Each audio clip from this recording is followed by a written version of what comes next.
আন্দোলন সংগ্রাম করে আসছিলাম। আমরা বিভিন্ন সময় ব্রিটিশ সরকারের প্রধানমন্ত্রীর কাছে লিখিত আবেদন করেছি, দাবি করেছি বিগত 15 সালের বেতন কমিশন যে বৈষম্য সৃষ্টি করা হয়েছিল প্রজাতন্ত্রের কর্মচারীদের মধ্যে, সেই বৈষম্য নিরসনের জন্য আমরা বারবার আবেদন করেছি, নিবেদন করেছি, কিন্তু ব্রিটিশ সরকারের প্রধানমন্ত্রী আমাদেরকে একটিবার একেও জিজ্ঞাসা করলেন না কি হলো, আপনাদের কেন আন্দোলন সংগ্রাম নিয়ে আছেন।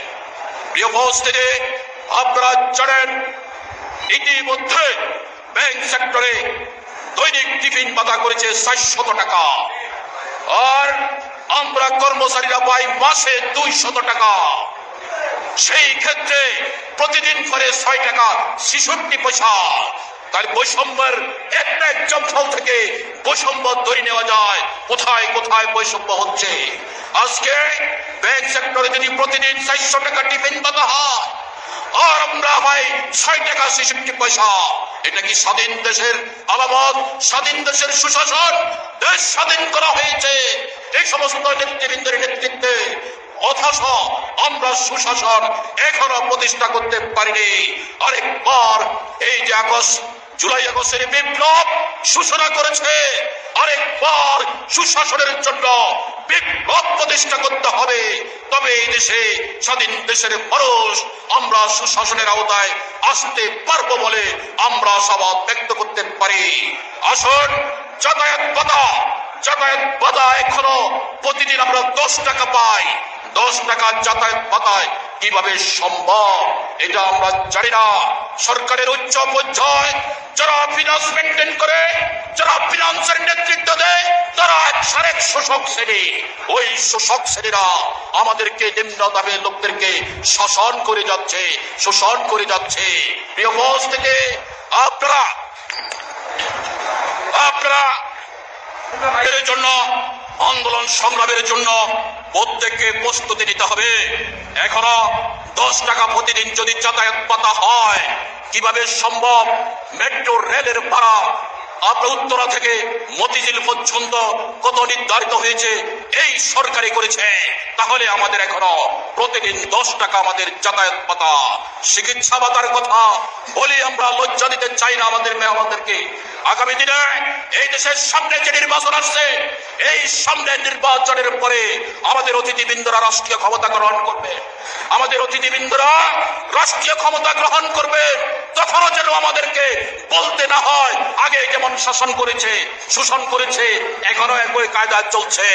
আমরা আগাম বার্তা দিতে চাই আমাদের আজকে যারা আমাদের অতিথি হিসাবে আমাদের মধ্যে আমাদেরকে অলঙ্কিত করেছেন, আমরা অনুরোধ করব আগামী দিনে রাষ্ট্র ক্ষমতা গ্রহণ করার পরে জনপ্রশাসনের নিয়ন্ত্রণে আমাদের 22 লক্ষ কর্মচারী কিভাবে চলবে? 6 সদস্য পরিবার নিয়ে, তাদের বৃদ্ধ পিতামাতা নিয়ে, 2 সন্তান নিয়ে সেটাকে নিশ্চিত করতে হবে। সেই নিশ্চয়তা আগামী দিনে গণতান্ত্রিক সরকারের কাছে আমরা আশা করতে পারি। আগামী দিনে আমরা সংস্কার কাজ শেষে আমরা আশা করি একটা গণতান্ত্রিক পদ্ধতিতে নির্বাচন হবে।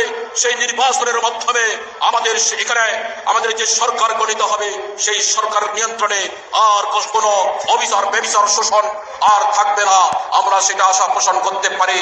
আজকে যে কর্মচারীরা বেতন পায়, দ্রব্য মূল্য 13 বছরে বারবার উঠেছে, কখনো নামে নাই, বারবার উঠেছে। সরকার দাম বৃদ্ধি করতে পারে, কখনো দামকে নামাতে পারে না। গ্যাসের দাম বাড়াতে পারে, তেলের দাম বাড়াতে পারে, কখনো দ্রব্য মূল্য নামাতে পারে না। তাহলে একবার 15 সালে বেতন দিয়েছেন, সেই 15 সালের পরে আমরা কিভাবে চলি? মাননীয় সরকার বাহাদুর, যারা গেছেন, যারা আসেন, যারা আসবেন, আপনারা কি করবেন? কি আপনাদের কাছে প্রশ্ন রেখে দিলাম, আপনারা কি করবেন? এক দল আমাদেরকে শাসন করে চলে গেছে, আরেক দল অন্তর্বর্তীকালীন শাসন করছে, আর আসবে আরেকজন নির্বাচিত সরকার। আমরা কিভাবে চলবো? আমাদের অবস্থান কিভাবে নির্ধারণ করবেন? আপনারা সুশৃঙ্খলিত ভাবে আপনারা আমাদেরকে বিশ্লেষণ করে আমাদের জীবন মান নির্ধারণ করবেন, এই আশাবাদ ব্যক্ত করে আমার বক্তব্য শেষ করছি। সবাইকে ধন্যবাদ।